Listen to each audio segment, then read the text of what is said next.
আসসালামু আলাইকুম, স্বাগত জানাচ্ছি আরটিভির সন্ধ্যার সংবাদে। আপনাদের সঙ্গে আছি আমি ফারিয়া শারমিন এবং আমি সৈয়দা সাদিয়া বেনাজির। রূপপুর পারমাণবিক বিদ্যুৎ কেন্দ্রের প্রথম ইউনিটে জ্বালানি লোডিং কার্যক্রম শুরু হচ্ছে।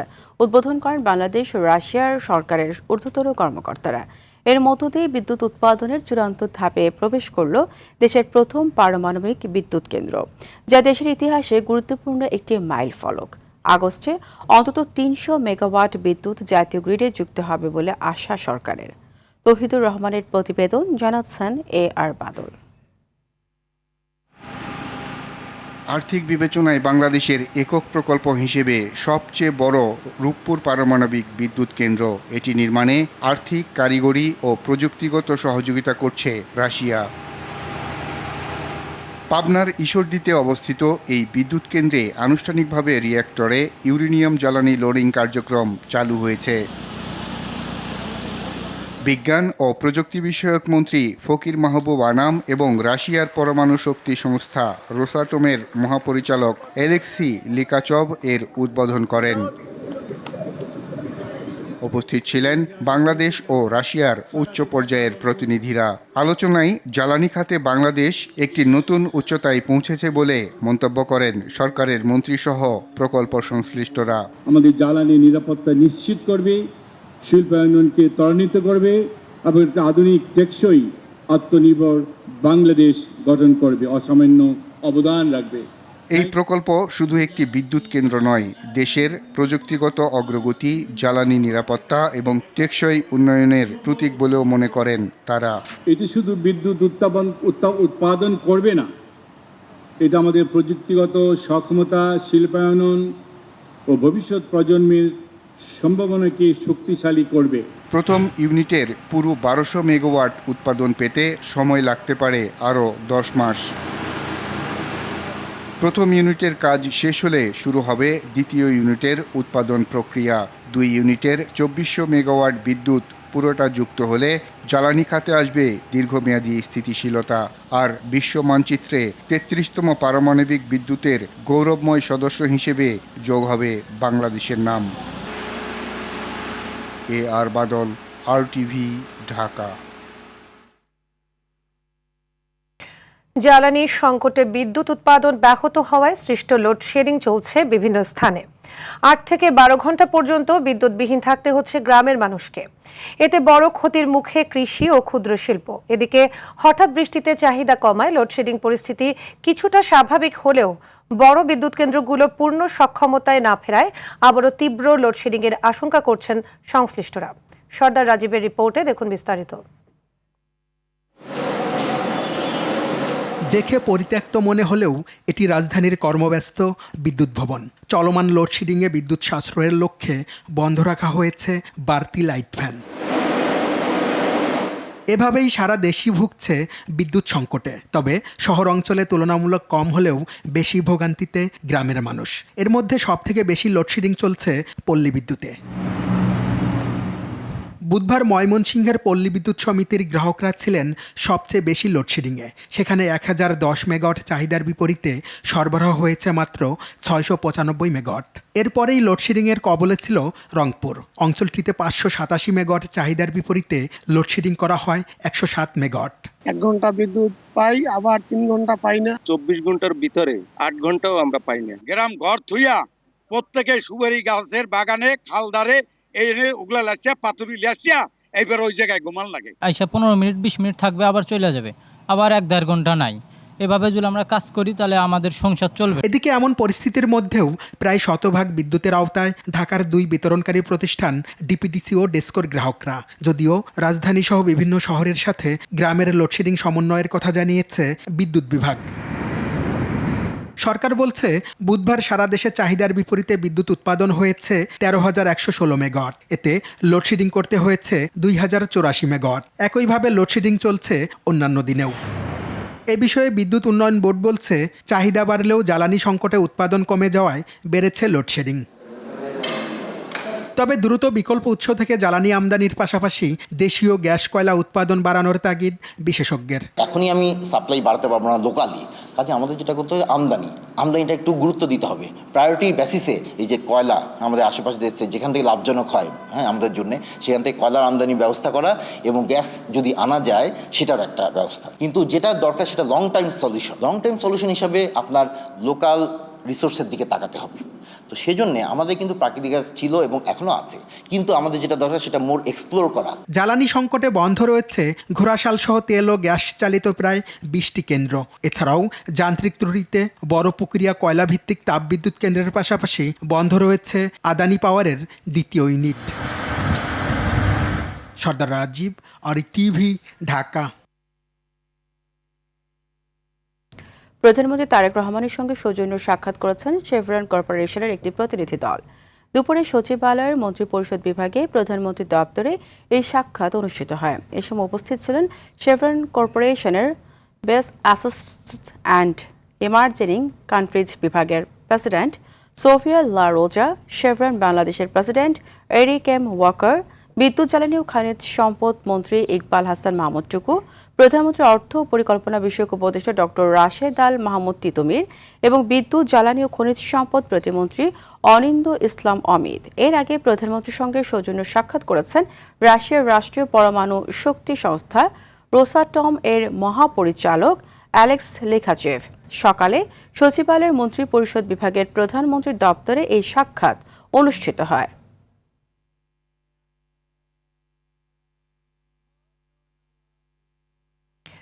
দেশের প্রতিটি নাগরিকের ন্যায় বিচারের নিশ্চিত করতে চায় সরকার। ন্যায় বিচার নিশ্চিতে দ্রুত মামলা নিষ্পত্তির উদ্যোগ নেয়ার কথা বলেছেন সরকার প্রধান তারেক রহমান। বলেন, লিগ্যাল এইডের মাধ্যমে সরকার নাগরিকদের আইনি সহায়তা নিশ্চিত করবে। জাতীয় আইনগত সহায়তা দিবসের উদ্বোধনী অনুষ্ঠানে এসব কথা বলেন প্রধানমন্ত্রী। শামীম চৌধুরীর রিপোর্ট।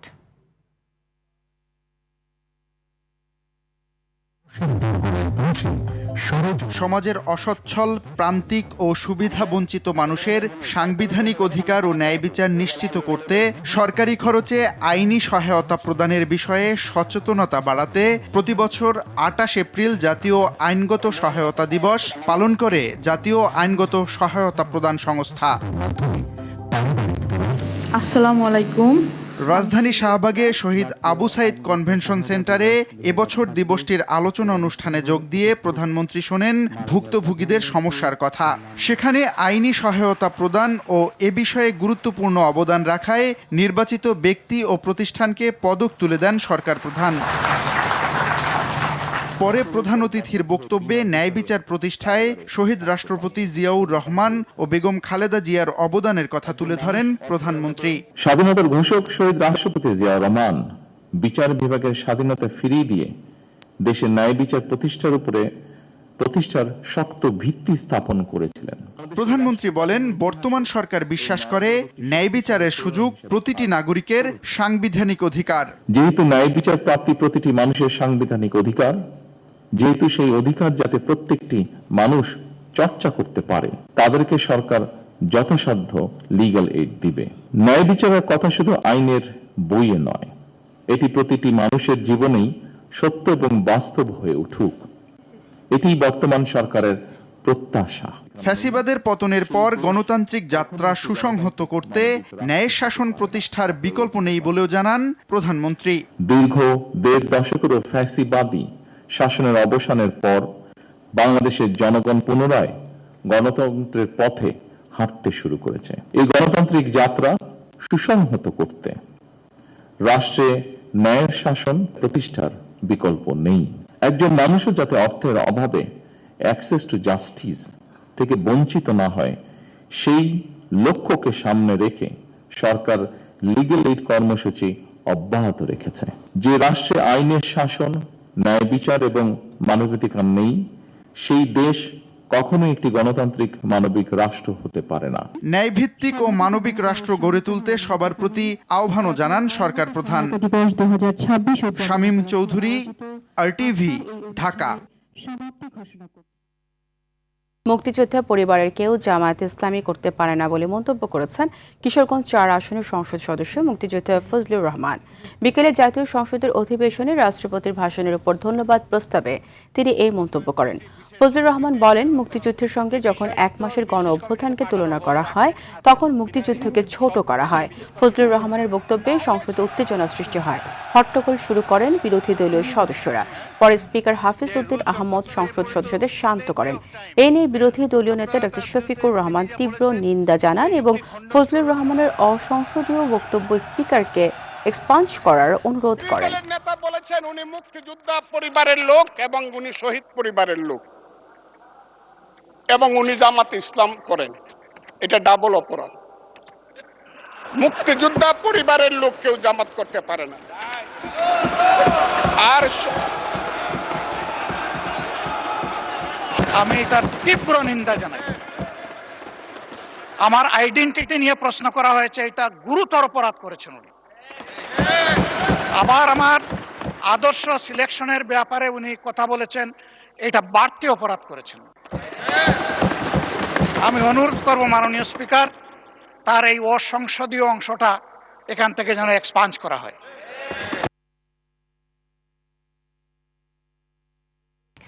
নতুন করে মুক্তিযুদ্ধের ইতিহাস নিয়ে জাতিকে আর বিভক্তি না করি সংসদে এমন মন্তব্য করেছেন স্বরাষ্ট্রমন্ত্রী সালাউদ্দিন আহমদ। তিনি বলেন, বর্তমানে বাংলাদেশে পুলিশের কনস্টেবল এসআই পদে নিয়োগের কার্যক্রম চলমান। এছাড়া সম্প্রতি 323 জন এসআই ও পুলিশ কনস্টেবল বাংলাদেশ পুলিশ একাডেমির সারদায় প্রশিক্ষণ নিচ্ছে বলেও জানান তিনি।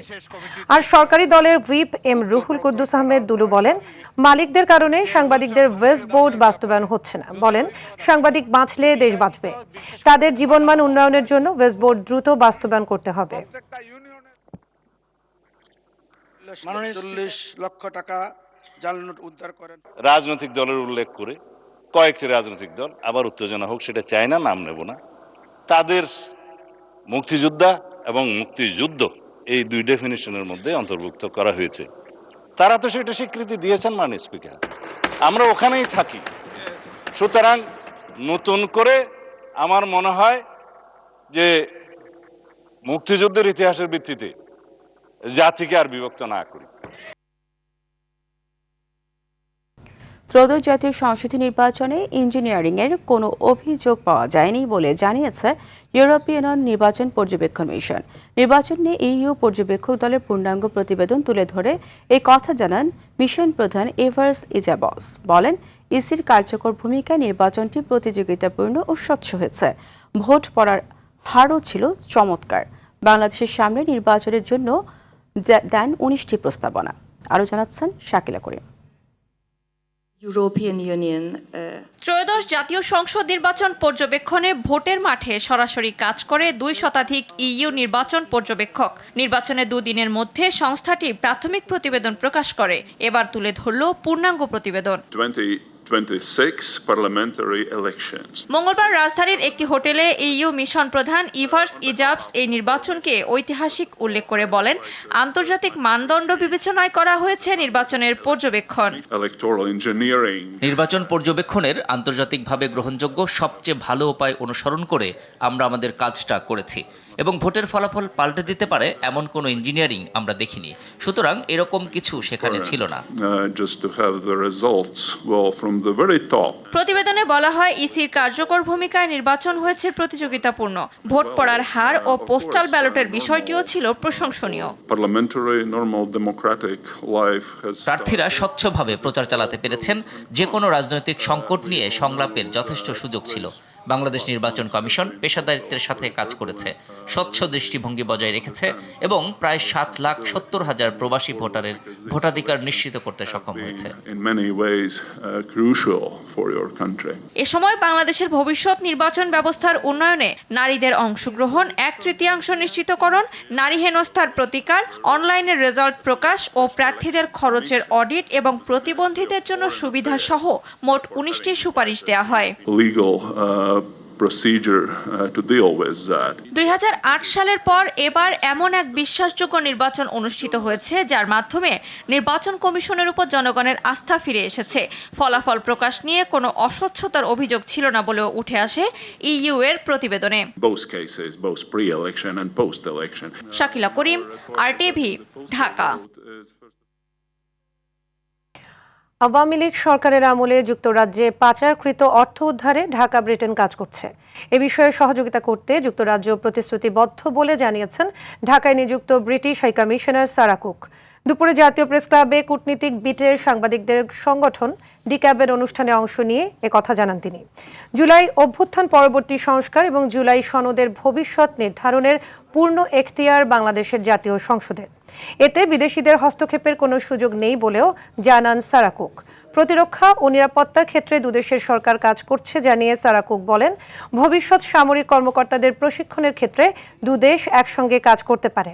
এছাড়া ঢাকাকে বিমান চলাচলের হাব হিসেবে তৈরি করতে দুদেশের সরকার কাজ করবে বলেও জানান ব্রিটিশ হাইকমিশনার। সনদ ও সংস্কার নিয়ে সংসদে আলোচনা বিতর্ক হবে এবং সংসদেই এ বিষয়ে সিদ্ধান্ত হবে। এ নিয়ে আন্তর্জাতিক সম্প্রদায়ের এখন আর মতামত দেওয়ার উপায় নেই। ত্রয়োদশ সংসদ নির্বাচনের মধ্য দিয়ে বাংলাদেশের শান্তিপূর্ণ গণতান্ত্রিক যাত্রাকে সমর্থন জানিয়েছে যুক্তরাজ্য।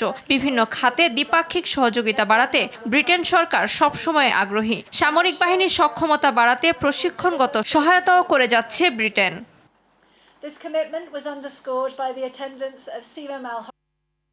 দেশে কোনো জঙ্গি তৎপরতা নেই, তবে বিগত ফ্যাসিস্ট সরকার রাজনৈতিক হাতিয়ার হিসেবে এটি ব্যবহার করত বলে জানিয়েছেন স্বরাষ্ট্রমন্ত্রী সালাউদ্দিন আহমদ। কোস্টগার্ডের 31তম প্রতিষ্ঠা বার্ষিকীতে কথা বলেন মন্ত্রী। এদিকে সচিবালয়ে প্রধানমন্ত্রীর তথ্য উপদেষ্টা ডক্টর জাহিদুর রহমান দেশে জঙ্গি থাকার কথা স্বীকার করে তা নিয়ে উদ্বিগ্ন না হতে আহ্বান জানান। শাকিবুর রহমানের রিপোর্টে থাকছে বিস্তারিত। সমুদ্রের রক্ষক এই মূল মন্ত্র নিয়ে 31 বছরে পদার্পণ করল বাংলাদেশ কোস্টগার্ড। রাজধানীর আগারগাঁও সদর দপ্তরে 31তম প্রতিষ্ঠা বার্ষিকীর আয়োজন করে বাহিনী। কাজের স্বীকৃতি হিসেবে বাহিনীর 40 সদস্যকে পদক তুলে দেন স্বরাষ্ট্রমন্ত্রী। অনুষ্ঠানে বাংলাদেশ কোস্টগার্ড মহাপরিচালক রিয়াল অ্যাডমিরাল মোহাম্মদ জিয়াউল হক বলেন, জনবল ঘাটতি থাকায় বিভিন্ন কাজে বাধা পেতে হয় তাদের। বৃহৎ এলাকার দায়িত্ব পালনের জন্য কোস্টগার্ডের এই মুহূর্তে ন্যূনতম 8 থেকে 10,000 জনবল প্রয়োজন। পর্যাপ্ত জনবলের ঘাটতি পূরণ করা গেলে কোস্টগার্ড আরও অনেক বেশি ভূমিকা পালন করতে সক্ষম হবে বলে আমি বিশ্বাস করি। স্বরাষ্ট্রমন্ত্রী সালাউদ্দিন আহমদ এই বাহিনীকে সুসংগঠিত করতে জনবল বাড়ানোর কথা জানান। এই বাহিনীর আধুনিকায়নের জন্য প্রয়োজনীয় জনবল বৃদ্ধি করে প্রায় 10,000-এ উন্নীত করার পরিকল্পনা গ্রহণ করা হয়েছে। পরে সাংবাদিকদের এক প্রশ্নের জবাবে স্বরাষ্ট্রমন্ত্রী বলেন, দেশে কোনো জঙ্গি তৎপরতা নেই, তবে উগ্রবাদী সংস্থা থাকতে পারে। আমাদের দেশে এরকম কোনো তৎপরতা নেই। কিছু এক্সট্রিমিস্ট গ্রুপ থাকে, পৃথিবীর সব দেশে এরকম অ্যাক্টিভ থাকে। আগে সেই শব্দটা উচ্চারিত হতো ফেসিবাদী আমলের সময়। তারা নিজস্ব রাজনৈতিক ফায়দা হাসিলের জন্য এগুলোকে হাতিয়ার হিসাবে তারা ব্যবহার করত। সকালে সচিবালয়ে সরকারের অগ্রগতি কার্যক্রম তুলে ধরতে প্রধানমন্ত্রীর তথ্য উপদেষ্টা ডাক্তার জাহিদুর রহমান বলেন, অন্তর্বর্তী সরকারের সময়ে জঙ্গিবাদ ইস্যুতে অনেক ছাড় দিলেও বর্তমান সরকার এ বিষয়ে কঠোর হবে। বাংলাদেশে একটা পর্যায়ে মিলিটেন্সি জঙ্গিবাদ ছিল, আছে, সেটাকে আমরা আসলে কমব্যাট করতে চাই। এবার এই সতর্কতার মানে হচ্ছে এটা খানিকটা ঝুঁকি তৈরি করেছে, কারণ 1.5 বছর ইন্টারিম সরকারের সময় আমরা খেয়াল করেছি এই প্রবণতার মানুষদের অনেক বেশি সংগঠিত হওয়া বা পাবলিকলি আসা বা ওপেনলি আসার প্রবণতা তৈরি হয়েছিল। এদিকে এক ব্রিফিংয়ে সরকারি সহ দেশের গুরুত্বপূর্ণ স্থাপনায় হামলার কোনো ভিত্তি নেই বলে জানিয়েছেন র্যাব 2-এর অধিনায়ক খালিদুল হক হাওলাদার। আমরা আশা করি এরকম কোনো আশঙ্কা বা থ্রেট এই মুহূর্তে আমরা দেখছি না, পারছি না। যদি যেটা ছিল এটা আমরা প্রত্যাশা করছি যে অপরাধীরা এই ধরনের সাহস অন্তত করবে না। আমাদের সেই নিরাপত্তা ঝুঁকি বিবেচনায় আমাদের ডিপ্লয়মেন্ট রয়েছে। শাকিবুর রহমান, RTV, ঢাকা। ভূগর্ভস্থ পানি ব্যবহার কমিয়ে অন্যান্য উৎস থেকে বিশুদ্ধ পানি সরবরাহ নিশ্চিত করার তাগিদ দিয়েছেন স্থানীয় সরকার মন্ত্রী মির্জা ফখরুল ইসলাম আলমগীর। সকালে বিশ্ব পানি দিবস উপলক্ষে আয়োজিত এক সভায় তিনি একথা বলেন। এই সময় গভীর নলকূপের উপর নির্ভরশীলতা কমিয়ে মাটির উপরিভাগের পানি ব্যবহারের কথা বলেন মন্ত্রী। তিনি বলেন, অতিরিক্ত ভূগর্ভস্থ পানি ব্যবহারে ঢাকা শহরের ঝুঁকি বাড়ছে। তিনি আরও জানান, বৃষ্টির পানি ধরে রাখা, হাতির ঝিলের পানি পরিশুদ্ধ করে ব্যবহার করা এবং আশুলিয়ার পানি সংরক্ষণও বিশুদ্ধ পানির উৎস হতে পারে বলেও জানান মন্ত্রী।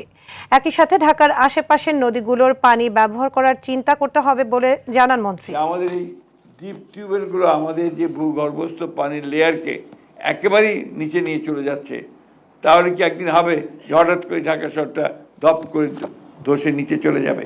হাতির ঝিল থেকে আর পানিটাকে যদি আপনি পরিশুদ্ধ করতে পারেন, এই পানি দিয়ে তো আপনি ঢাকা শহরের অনেকটা কাভার করতে পারবেন।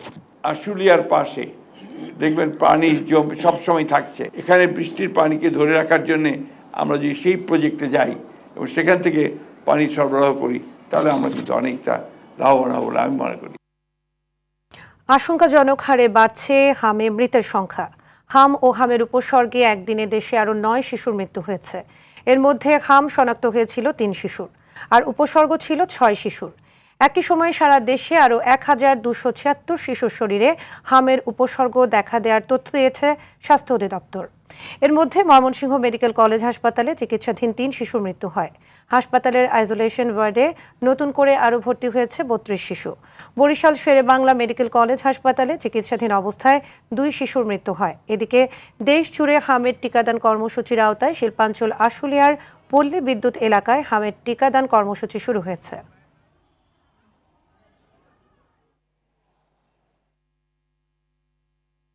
কাঙ্ক্ষিত স্বাস্থ্যসেবা মিলছে না পাবনার বেড়ার প্রান্তিক জনগোষ্ঠীর জন্য চালু করা কমিউনিটি ক্লিনিকগুলোতে। সরকারি নিয়ম অনুযায়ী ক্লিনিক প্রতিদিন খোলা রাখার কথা থাকলেও তালা ঝুলছে বেশিরভাগ সেবা কেন্দ্রে। এতে স্বাস্থ্যসেবা থেকে বঞ্চিত হচ্ছেন চরাঞ্চলের মানুষ। পাবনার বেড়ার সংবাদদাতার তথ্যচিত্রে জানাচ্ছেন নাদিরা সুলতানা।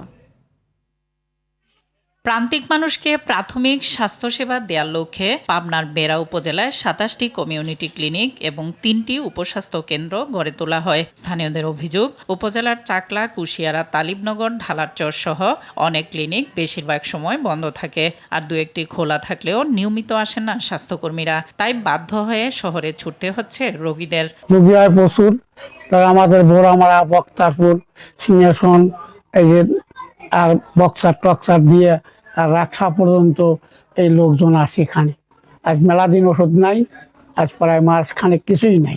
ডাক্তার কেউ প্রতিদিন আসে না, 3-4 দিন আসে আর আসি না, বাজার থেকে কিনে ব্যবহার করা লাগে। প্রতিটি ক্লিনিকে একজন হেলথ কেয়ার প্রোভাইডার, স্বাস্থ্য সহকারী ও পরিবার কল্যাণ সহকারী দায়িত্ব পালনের কথা থাকলেও উপস্থিত থাকেন না কেউ। একজন মানুষ একটা সংসারের দায়িত্ব সম্পূর্ণভাবে কিন্তু একবার পালন করা যায় না। আজকে হচ্ছে একটু আমি 1টার দিকে মনে হয় বের হয়ে চলে আসছি। একটু শরীরটা খারাপ লাগছে, তো আমরা যাই, যা শুধু স্বাস্থ্য শিক্ষা দেই, এইগুলো দিয়ে চলে আসতে হয়। এদিকে উপজেলার স্বাস্থ্য ও পরিবার পরিকল্পনা কর্মকর্তা অনিয়মের বিষয়টি স্বীকার করলেও ক্যামেরার সামনে কথা বলতে রাজি হননি। গ্রামীণ জনগোষ্ঠীর প্রাথমিক স্বাস্থ্য সেবার এই গুরুত্বপূর্ণ কেন্দ্রটি সচল রাখতে দ্রুত কার্যকর পদক্ষেপ নেওয়ার দাবি এলাকাবাসীর। নাদিরা সুলতানা, RTV। স্বস্তির বৃষ্টি ক্রমেই পরিণত হচ্ছে অস্বস্তিতে। টানা ভারী বর্ষণ ও দমকা ঝড়ে হবিগঞ্জের বিভিন্ন স্থানে গাছ উপড়ে পড়ে বিদ্যুৎহীন হয়ে পড়েছে জেলার বহু এলাকা। পাহাড়ি ঢলের পানির চাপে সুনামগঞ্জের এরনবিল হাওরের একটি বাঁধ ভেঙে পানিতে তলিয়ে গেছে বোরো জমির ফসল। বন্দরনগরী চট্টগ্রামের বিভিন্ন এলাকায় সৃষ্টি হয়েছে জলাবদ্ধতা। রাস্তাঘাট ডুবে চলাচলকারী হাজারো মানুষ পড়ছেন চরম দুর্ভোগে। প্রতিনিধিদের পাঠানো তথ্যচিত্রে আরও জানাচ্ছেন লামিয়া তানজিন মাহমুদ। কয়েকদিনের তীব্র গরম ও ভ্যাপসা আবহাওয়ার পর বন্দরনগরী চট্টগ্রামে স্বস্তির বৃষ্টি ঝরলেও জলাবদ্ধতার সৃষ্টি হয়েছে নিম্নাঞ্চলগুলোতে। ভোগান্তিতে পড়েছে SSC পরীক্ষার্থীরা। ঘন্টায় 126 মিলিমিটার বৃষ্টিপাত রেকর্ড করা হয়েছে ফেনীতে। গত 24 ঘন্টার টানা বর্ষণে শহরের বিভিন্ন এলাকায় পানি জমেছে হাঁটু থেকে কোমর সমান। পাহাড়ি ঢলের পানির চাপে সুনামগঞ্জের এরনবিল হাওরের একটি বাঁধ ভেঙে বোরো জমির ফসল তলিয়ে গেছে পানিতে। 114 হেক্টর চাষাবাদের জমির ধান কাটা হয়েছে কেবল 50 হেক্টর। কালবৈশাখী ঝড়ে ও ভারী বৃষ্টিপাতে ফসলের ক্ষতি হয়েছে কুমিল্লায়। টানা বর্ষণে পানির নিচে তলিয়ে গেছে নগরীর গুরুত্বপূর্ণ সড়কগুলো। এদিকে ধান সহ অন্যান্য শাকসবজির ব্যাপক ক্ষতির আশঙ্কা করছে কৃষি বিভাগ। বহু পানি বাড়তেছে, আমরা ধান কাটা তো খুব কষ্ট হয়েছে, লেবার নাই, হারভেস্টার নাই। কিছু খাচ্ছি, কিছু রয়েছে, মানে ক্ষেত কলা যে ঝড়ের তাণ্ডবে গাছ উপড়ে পড়ে 4 জন আহত হয়েছেন হবিগঞ্জে। বিদ্যুৎ সরবরাহ ব্যবস্থা বিঘ্নিত হয়েছে কয়েক উপজেলায়। বিদ্যুৎ বিচ্ছিন্নতার কারণে দুর্ভোগে পড়েছে SSC পরীক্ষার্থীরা। সকাল থেকে এখন পর্যন্ত বিদ্যুৎ নাই, এই বিদ্যুতের কারণে আমরা ব্যবসা মানে বাণিজ্য করতে পারছি। ব্রাহ্মণবাড়িয়ার আখাউড়ায় ক্ষতিগ্রস্ত হয়েছে প্রায় 100 হেক্টর ধানক্ষেত এবং 10 হেক্টর অন্যান্য ফসলি জমি ও বিভিন্ন এলাকার বাড়িঘর। ভেঙে পড়েছে অসংখ্য গাছপালা। বিদ্যুৎ সংযোগ বিচ্ছিন্ন হয়ে পড়েছে অনেক এলাকায়। লামিয়া তানজিন মাহমুদ, RTV। বেসরকারি টেলিভিশন চ্যানেল RTV কার্যালয় পরিদর্শন করলেন বাংলাদেশের নরওয়ের রাষ্ট্রদূত হাকুন আরল্ড। RTVর প্রধান নির্বাহী কর্মকর্তা সৈয়দ আশিক রহমান তাকে স্বাগত জানান। এই সময় বাংলাদেশ ও নরওয়ের মধ্যকার দ্বিপাক্ষিক সম্পর্ক ইস্যুতে কথা বলেন রাষ্ট্রদূত হাকুন আরল্ড। অর্থনৈতিক ও উন্নয়ন সহযোগিতা, মানবিক সহায়তার বিষয়গুলো উল্লেখ করেন তিনি। এছাড়া বাংলাদেশ ও নরওয়ের মধ্যকার সম্পর্ক উন্নয়নে RTVর কার্যক্রমের প্রশংসা করেন রাষ্ট্রদূত। এই সময় উপস্থিত ছিলেন নরওয়ের দূতাবাসের communications and cultural adviser Zohra Farzana Ahmed Bipasha. পরে RTVর বিভিন্ন বিভাগ ঘুরে দেখেন বাংলাদেশের নরওয়ের রাষ্ট্রদূত হাকুন আরল্ড। সন্ধ্যার সংবাদ এই পর্যন্তই। রাতের সংবাদ 11:15টায় দেখার আমন্ত্রণ রইল। ধন্যবাদ সবাইকে।